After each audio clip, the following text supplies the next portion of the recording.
Hello, everyone, to all the beautiful people that tune in, all the subscribers, all the new people to the channel. Thanks for being here and joining me for the Legends of Tarot Daily Tarot. For what are we coming on to? The 19th? No, this is Thursday. This is Thursday the 18th, and this day is also known in as a feast day of. It's called Maundy Thursday or Maundy Thursday, not Monday, but Maundy Thursday.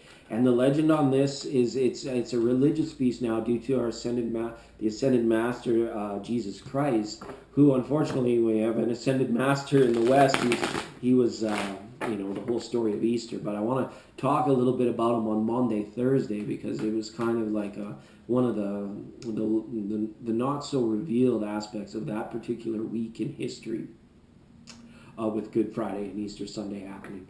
But the Maundy Thursday was the day where it's like Jesus and the students, they knew they were that the Romans were coming to get them. They knew that they were going to be killed for same as like we had Perpetua in March, where they, it was against the practice to have them, to be dream journaling back in that day.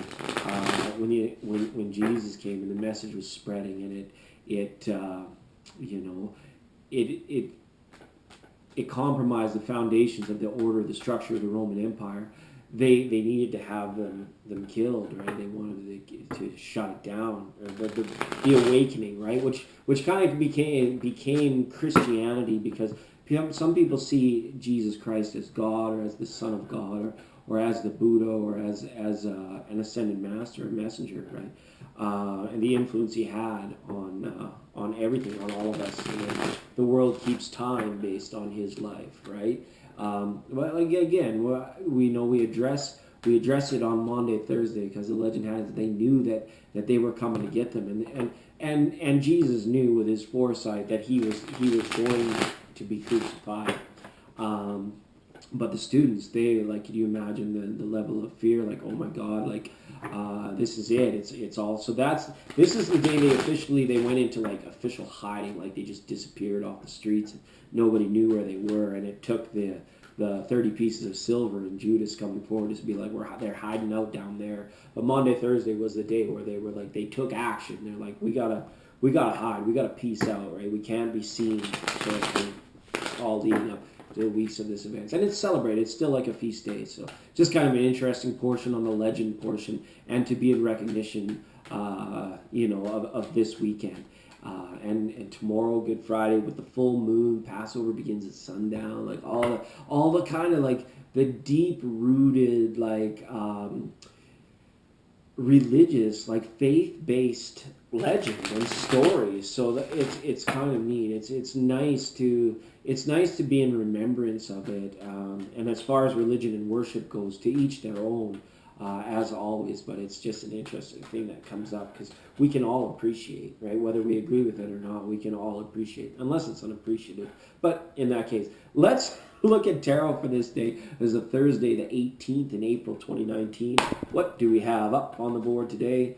A Nine of Swords. My goodness, folks. What's going on? What could be so terribly wrong that you lose and sleep over it? I'll let you know what it is. It is a high, fast-moving energy of this full moon coming in at this time. This moon tomorrow is known as the egg moon, or the pink moon.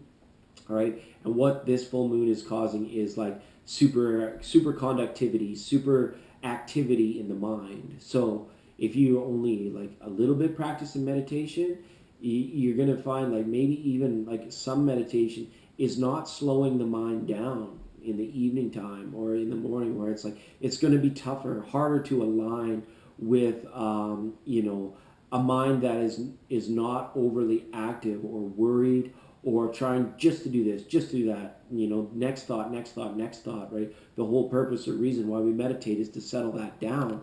But it's going to be tough over today and the next few days because of the superconductivity of the new moon, and what is happening in terms of the etheric around you. It's going to be, the thoughts will be coming in, and it will be harder to shut that gate, to shut that door, because it's a sensitive time to it, and we are still in that very last day here before the new moon, and then a few days away Taurus comes in, and we leave these late stages of Aries.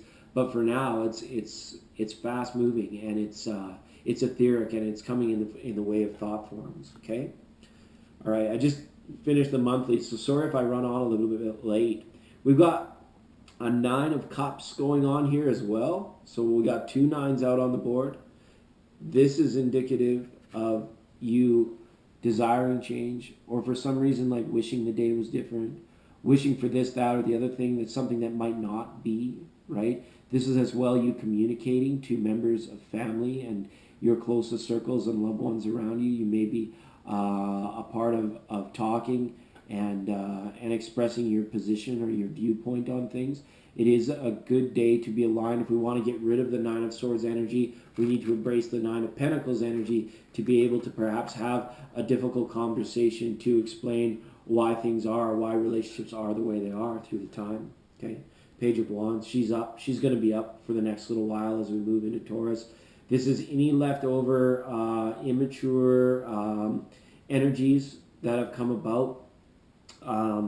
And hard lessons learned for some, that those kinds of things are coming full circle. So asking you again to check in on your karma through what do we know, what could we be doing better, what could we be asking more of ourselves at this time to allow things to be a little bit easier. Okay, the Magician is here now, so that's a bigger, larger energy here to see. It's a day where your resourcefulness is going to come into play. It'll be a busy day out in the world, out on the streets, like for consumerism, for emails, for communications, things of that nature. So you just stand your ground, you stand in there, and you get done what you need to do, and you'll come up on the higher side of things. The hours during the day when you're like in the ever-present now and out in the world, it's like those portions of the day seem to be going fine for you. It's like when you're in sanctuary or when you're at home, it's going to be tough to maximize the use of the recharging of the batteries, because it's almost the feeling is like more can be drained through the evening hours based on whatever it is you're trying to accomplish or whomever it is you're trying to communicate with. All right, and that person might be being a little bit foolish. You might be still dealing with these out of control fiery energies that are coming through in personality traits at this time, and it's at its most expansive time as it's going to get. It is about to exit stage left, or to leave, or to die down. But for now, especially over these last couple of days, just the way this moon and this holiday and the collective mindset has kind of culminated into this little long weekend here that we're experiencing, it's going to be hyper. It's like ADD type energy. It's really just like, wow, the more you can use your focus and your knowledge and your wisdom to kind of, steer clear or stand by of anything that seems too out of control will benefit you as well on this day. Okay, it's like going into hiding. We know that they knew that they were coming for them, so they're like, let's just disappear into the shadows, kind of thing. And it's almost like that sort of energy around you as well. When it's like when it seems too hot in the kitchen, when it seems too out of control, the wind's blowing too strong against your face. Dip out for a little while. Get into a place of like, okay, self-nurture, self-comfort, and maybe increase meditation practices to slow down the mind. I know my mind was racing during all that reading. Okay, I love you lots. We'll see you tomorrow.